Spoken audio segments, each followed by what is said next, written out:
my name is Katherine Borck, and for our last lab, I started out by doing more research on our character. I felt like after lecture we didn't really have, I realized that we didn't have a good grasp as a group of Kim Possible. We didn't really have any reference for her mannerisms or just how she reacts to things. So I started out by researching her a little bit more so we could capture her better.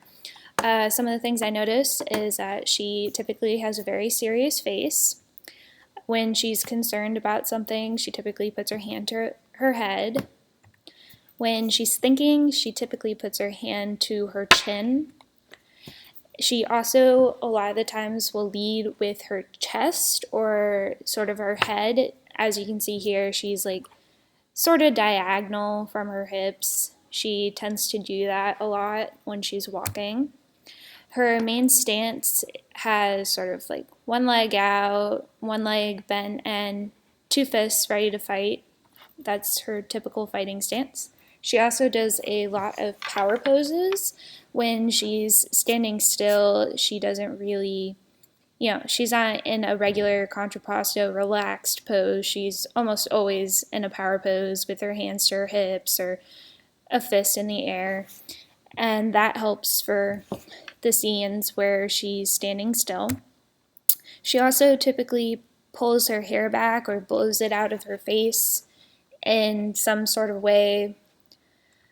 And some dynamic that she has with the other character, Ron, is that if he's typically sort of a loudmouth, he's very silly, so she will put her hand over his mouth if he's being too loud during a mission.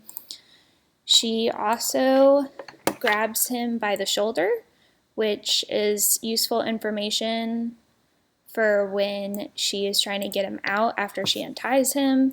It makes sense with their characters because they're friends, so she wouldn't grab him by the arm or by the hand, she would grab him by the upper arm or the shoulder.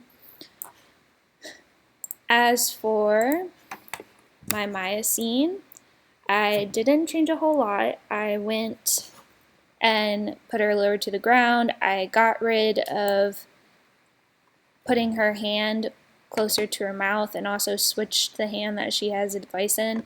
I spent a little bit of time modeling this little device. It's in the show. She talks to pretty much like her director in a way. In the TV show, she talks to him through that device.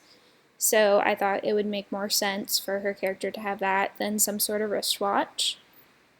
I also sort of changed the antenna, like right here. They were pointing more towards the camera.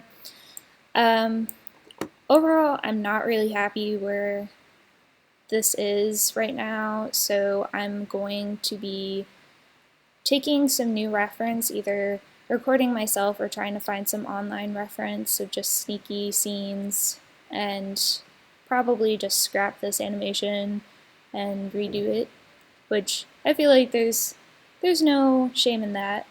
I do have 2 or 3 open labs that I'm doing for work, so I'll have plenty of time to work on that before next lecture. And yeah, overall, I'm glad that I sort of got a better idea of where I'm going with this, and the information that I found on Kim Possible was also very helpful to my team. And here's a little compact that she has, low res, and that's it. Thank you.